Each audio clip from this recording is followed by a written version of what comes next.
Bibit yang bertelur, lagi bertelur.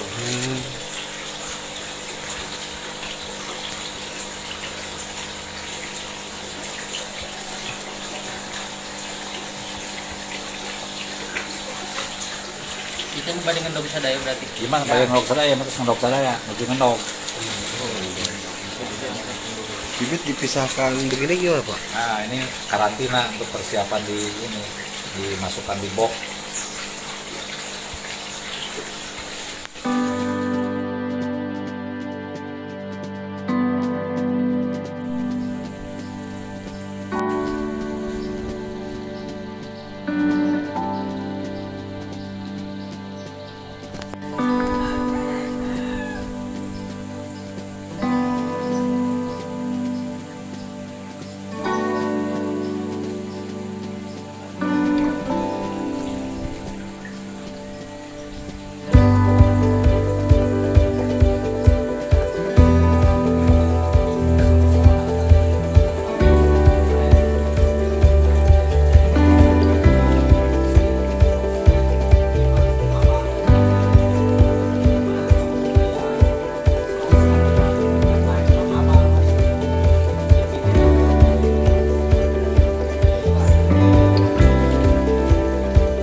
Dipisahkan begini gimana Pak? Nah ini karantina untuk persiapan di dimasukkan di box.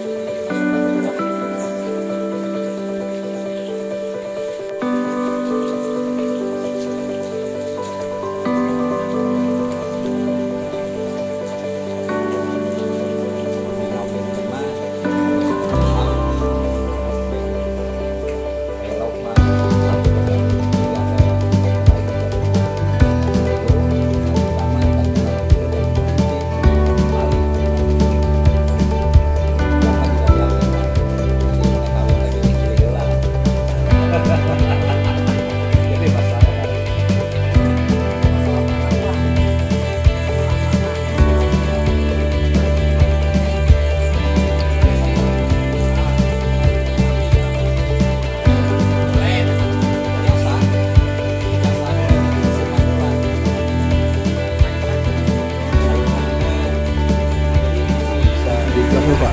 Ya. Ini banyak kamu ini studi banding atau gimana Pak? Ya kebetulan nih rekan-rekan kelompok dari Cilimus ada berapa kelompok Pak? Dua kelompok, kelompok Kembang City sama Tampian Jaya. Jadi dua kelompok ini rencananya ingin membudidayakan lobster air tawar gitu. Jadi hari ini beliau datang ke sini untuk studi banding dan melihat kondisi, cara dan pemeliharaan dan untuk peternakan lobster air tawar tersebut. Jadi beliau ini sudah melihat yang bertelur, yang burayak dan yang dikawinkan. Insya Allah ini di Cilimus juga akan dikembangkan, dan kebetulan tadi langsung ke telepon ke Pak Bupati, beliau juga merespon untuk membimbing kelompok ini menjadi satu kelompok pembudidaya lobster. Nah mudah-mudahan tujuan beliau untuk mempunyai ikon lobster air tawar dari Kuningan. Jadi inilah mulai dari sini insya Allah akan dikembangkan di beberapa daerah, selain di Cilimus juga di beberapa daerah sudah dikembangkan. Nah Pak, setahu saya kan ini semasa pandemi yang mulai Pak. Ya. Nah, sudah berapa banyak Pak keuntungan yang didapat dari pembudidaya ini Pak? Kalau keuntungan mungkin saya secara nominal belum bisa hitung ya, karena yang beli indukan itu nggak tentu, kadang-kadang ada seminggu sekali, ada seminggu 2 kali gitu. Jadi ya untuk saat ini manajemen belum saya atur sedemikian rupa. Yang jelas sih kalau dari sisi keuntungan sih sudah jelas itu sangat menguntungkan untuk bisnis lobster air tawar ini. Kemudian tadi kan disampaikan juga teori ataupun cara pembudidaya Pak, itu gimana Pak? Bisa dijelaskan Pak? Ya, untuk pembudidaya tadi saya sudah menyampaikan yang paling utama itu adalah sirkulasi air. Nah, kebetulan di Cilimus ini airnya mengalir dan sangat bagus sehingga tidak memerlukan alat sirkulasi seperti yang di saya ini. Yang pertama itu, yang kedua untuk masalah pakan, karena lobster ini tidak terlalu banyak makan, jadi harus dibatasi cara pemberian makannya.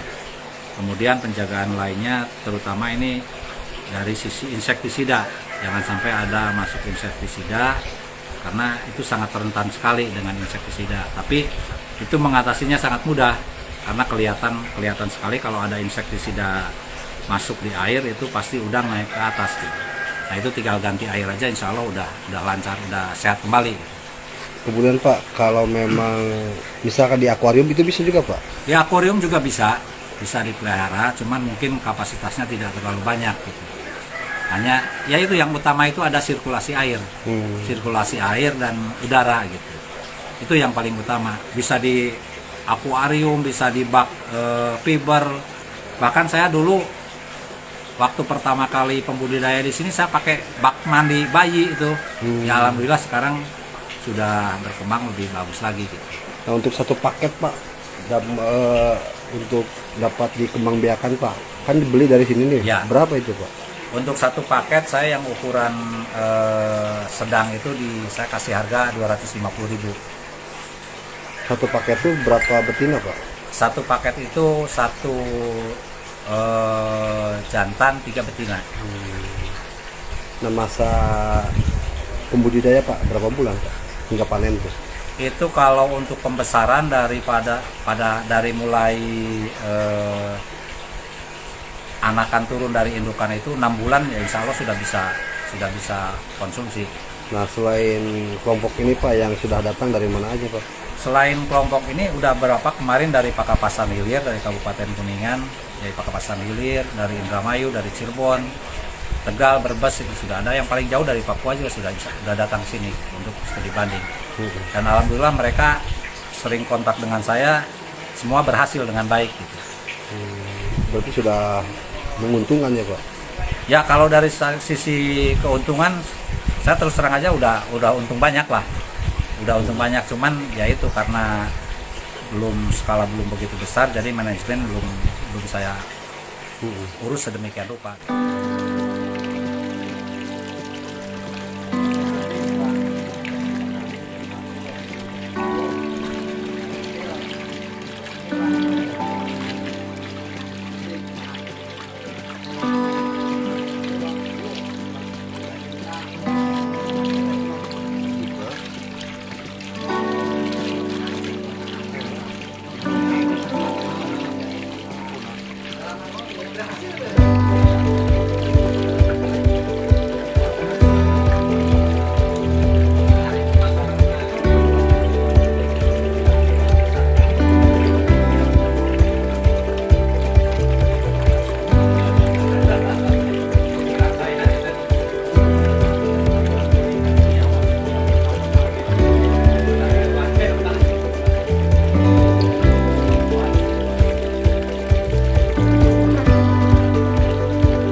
Pak Kadus bisa jelaskan Pak, ini kunjungan apa sih Pak?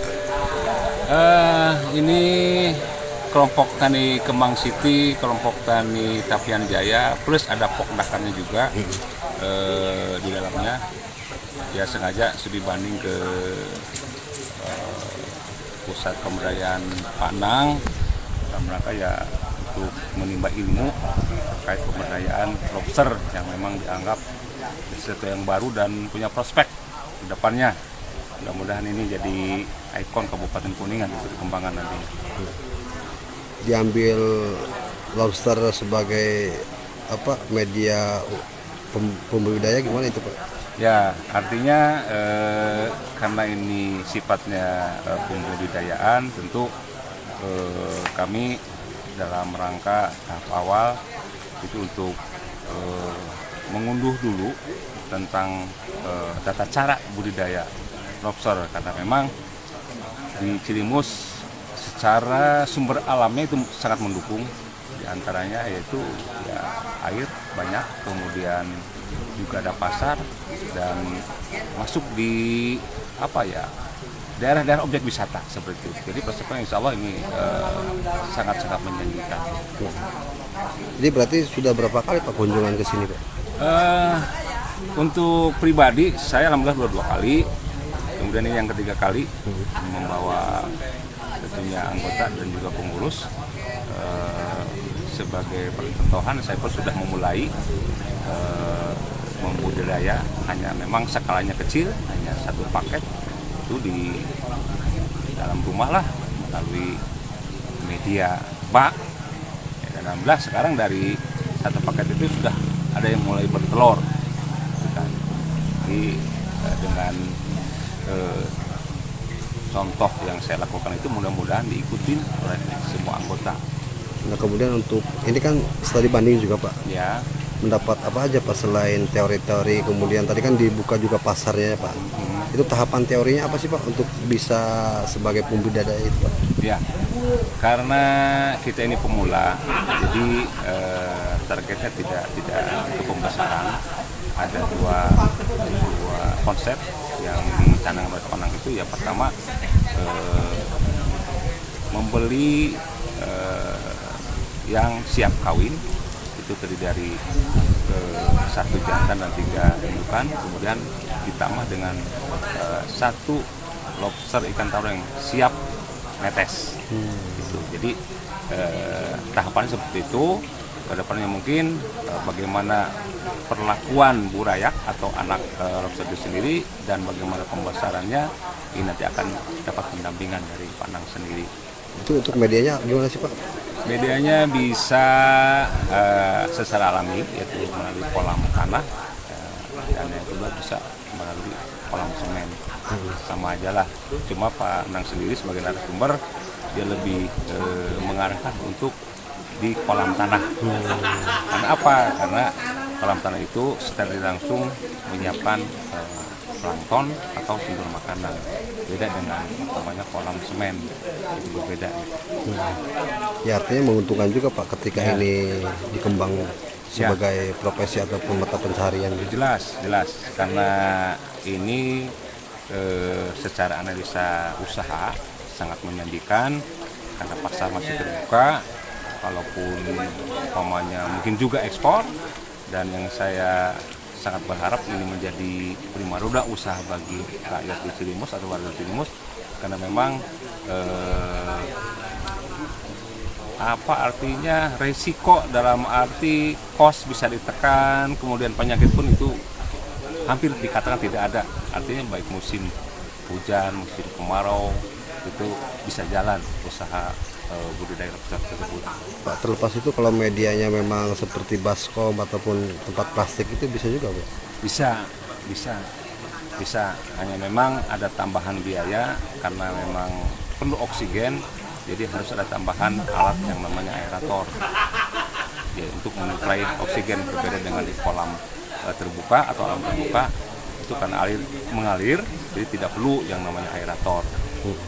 Untuk pemula ya bisa dilakukan di rumah lah, sangat simpel, sangat mudah, biaya pun murah, kemudian semacam pakan pun itu bisa dihemat karena hanya menggunakan toge 2 hari, hanya sore aja, itu pun ya terbatas karena memang kalau berlebihan pakan itu akan merusak kadar air, kualitas air, artinya kotor. Semacam itu.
Karena kami mungkin ngobrol lah sering dipegang satu mungkin corona bisa berada lepas dari ini, dua stres